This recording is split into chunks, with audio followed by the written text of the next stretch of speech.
Cek Allah wahai Jibril bejakeun kana bi kaula, bejakeun ka utusan kula nu ngaran Muhammad antara kaula jeung hamba, antara kaula jeung umat teu aya hijab, cuman umat ka kaula hijabna aya 70 alfal. 70 alfan 70.000 hijab. Polisi mah geus boro-boro naon hijabna wadah. Abri wadah. Bupati wow.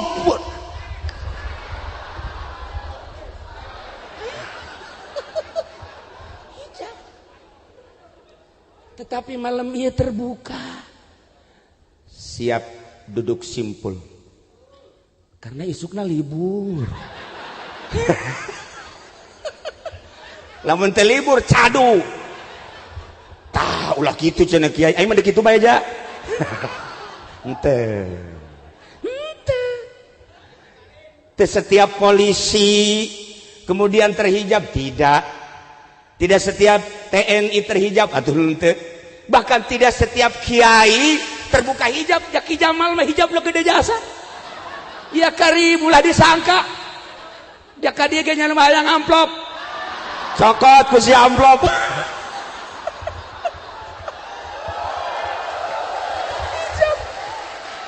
Ya Karim, untuk membuka tabir hati. Maksudna naon? Aya hiji cerita. Seseorang anu istimewa ibadahna ka Gusti Allah. Malaikat Jibril usul ka Gusti Allah, ya Rabb. Tolong beritahu saya. Pangbejakeun ka abdi. Bere nyaho abdi coba saha anu panghebat-hebatna jelema anu ibadah. Panghebat-hebatna jelema anu ibadah saat ieu.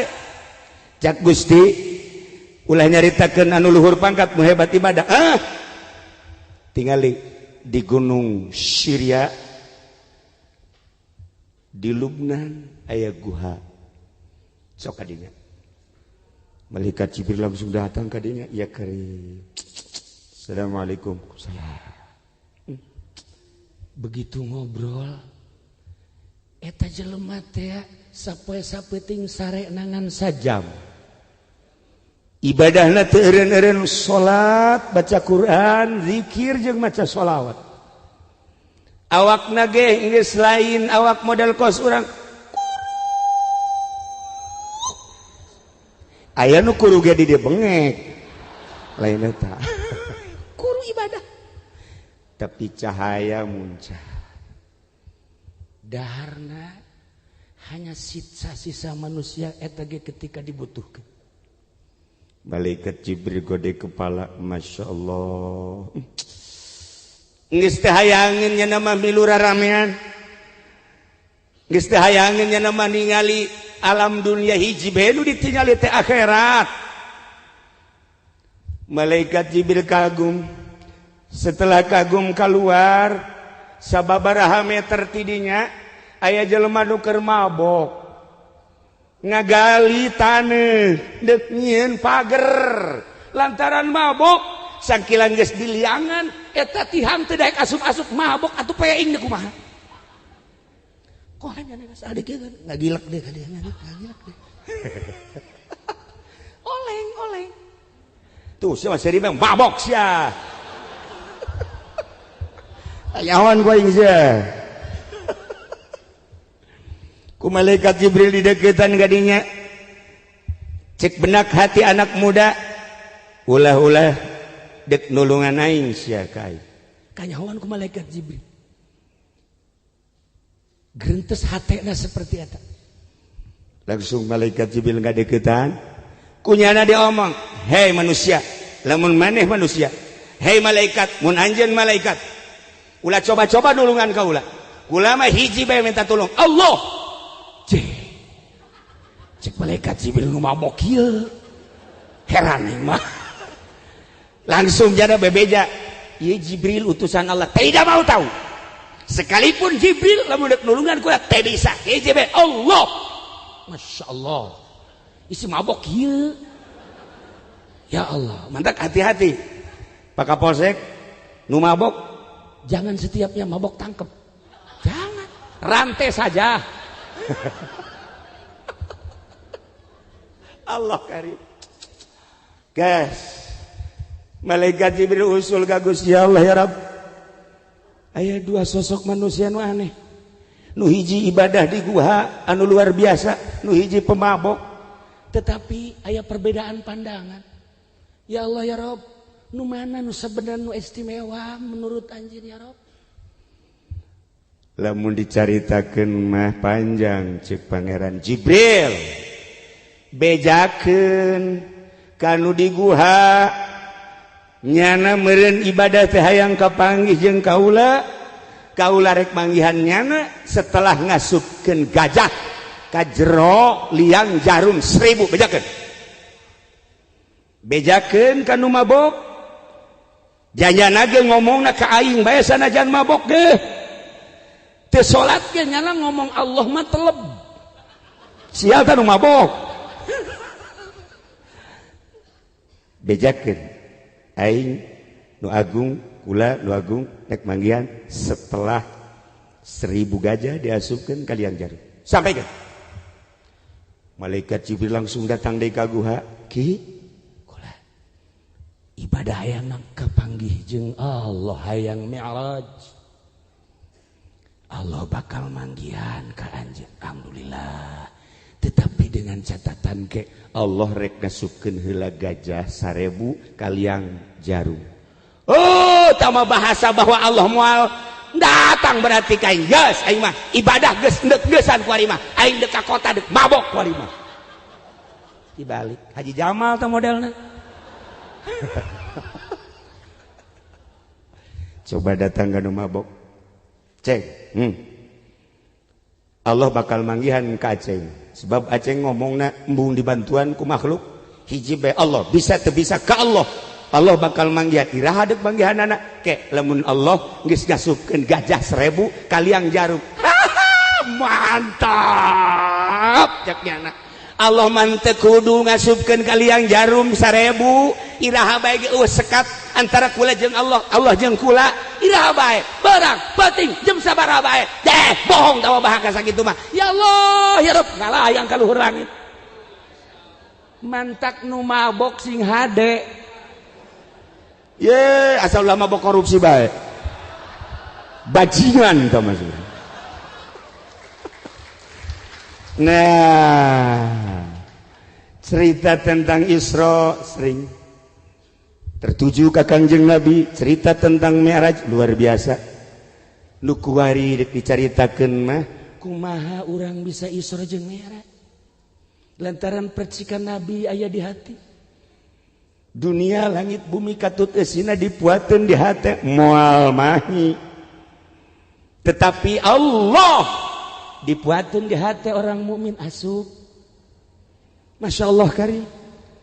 Percikan Kangjeng Nabi ketika Allah qabdatan min nurihi segenggam dicokot dijadikan cahaya Kangjeng Nabi. Cahaya Kangjeng Nabi dijadikan manusia kabeh berikut jeung alam-alam. Ya Allah, teu sadar urang teh bahwa di diri urang aya percikan Kangjeng Nabi Muhammad sallallahu alaihi wasallam mantak moal dateng ka teu ka sorga kajeun kumaha ge. Kapolsek sorga. Kapolres sorga. Kapolri sorga. Cuman diperhitungkeun heula keuna ngojay di neraka jahanam. Sakedeung 1000 tahun. Lamun teu bener ya lewat nya ka ditu. Lewat ke sorga set lewat teuing teu kitu teu malalagaan jak kiai ge nu ka neraka loba atuh komo polisi atuh ieu mah keur carita. Ya Allah ya Rabb lain urang anu menghukumi masuk surga jeung neraka Allah nu bogana hanya cerita Allah nu bogana maka manusia yang paling hebat Kangjeng urang penerusna paling istimewa kumaha setiap bertemu dengan seseorang ulah suuzon. Sebab naon? Aya percikan ilahi. Kesalahanna hanya dirina. Ketika orang kapanggih jeung pejabat, baju kebesaran dipakai di jero dadana aya percikan ilahi jeung percikan Kangjeng. Masya Allah. Orang bisa pelukan sama-sama aya percikan. Adapun baju beda baju, beda langkah ke di akhirat nanti, beda tempat. Wallahu a'lam. Tuh saya maju seri bae. Ya, jelas mah aya percikan. Urang kapanggih jeung kiai apalagi nya nama sering zikir, sering baca Quran, sama-sama aya percikan ilahi, aya percikan Kanjeng Nabi. Ketika urang kapanggih jeung kafir sarua bae, mantak naon pelukan sama-sama hamba Allah. Di jero dadana aya percikan ilahi cuman tidak terbuka. Nah, kapanggih urang jeung nini peluk nini. Kapanggih jeung jahe lebih erat. Tuh kahayang sia kan, dasar bajingan. Kembali kumaha carana sangkan urang bisa Isra, kumaha carana sangkan urang bisa Mi'raj. Dalam artian Isra lempang ti peuting, hartina lempang ada satu yang dicari, hartina peuting adalah gelap, ada satu yang dicari lantaran belum bersinar. Maka dengan Isra tidak akan wusul ilallah, kudu Mi'raj. Bertemulah Kanjeng Nabi dengan Allah, maka urang mi'rajkeun. Sok carana kumaha? Babari. Sebab di kolbu urang geus aya Allah, di kolbu urang geus aya Muhammad. Cuman tinggal nyingkapkeun ada beres.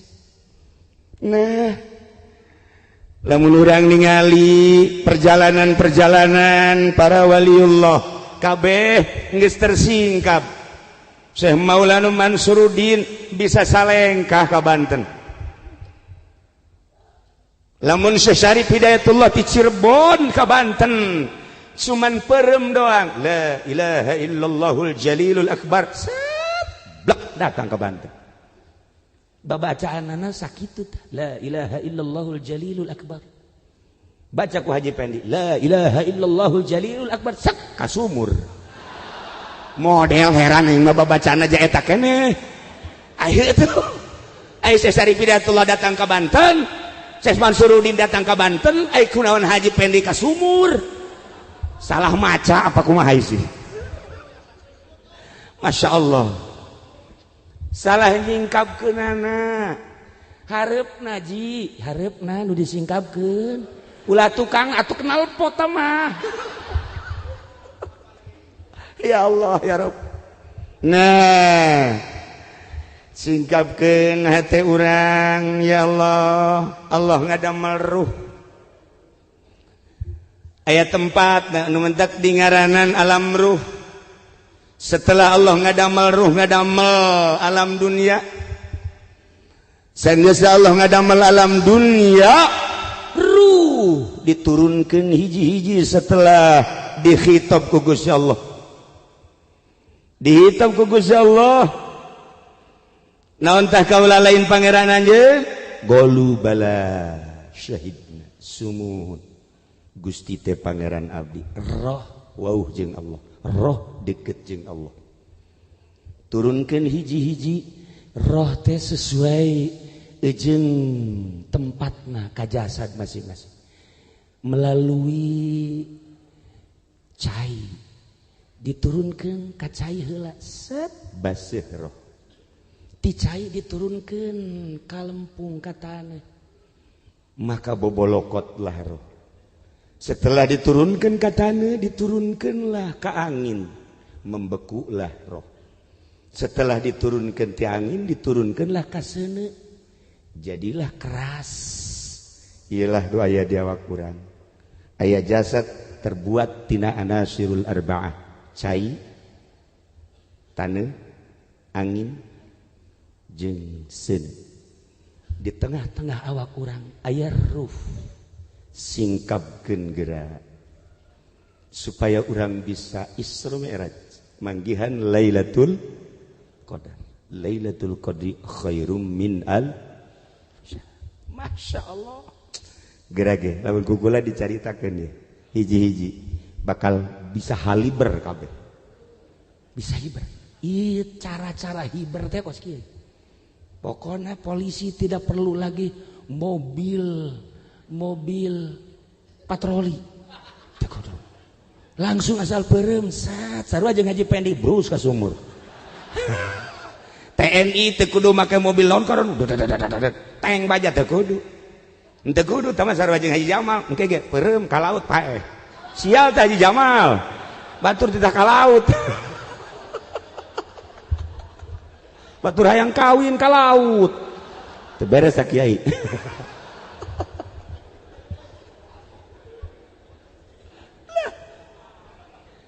Lamun dicaritakeun tentang hijab nu 70 moal anggeus, tetapi ternyata aya pos-posna. Urang datang ka posna, datang ka pos 1, pos 2, pos 3, pos 4, cukup 4 bae pa posna. Ulah datang ka 5, embe gembel teh ngaranna. Pos. Pertama heula ieu urang lalaunan ieu tentang ruh urang. Karena ruh urang melewati cai, melewati tanah, maka didinya aya ruh nabati jeung hewan. Artina ruh nabati ruh tumbuh-tumbuhan, artina ruh hewani ruh kehewanan. Singkapkeun eta urang rapih nyingkapkeun eta tinggal nyulusup ka ruh selanjutnya. Bisa hiber gerak. Mulai gerak geset orang merenung. Deka mana awak? Deka Allah. Ai Allah di mana? Jadi diri urang gaya percikanana. Koh teu timbul ye energi Gusti Allah lantaran aya ruh nabati. Naon? Makanan jeung minuman. Supaya urang bisa terbuka, makanan jeung minumanana dieuweuhkeun di diri urang.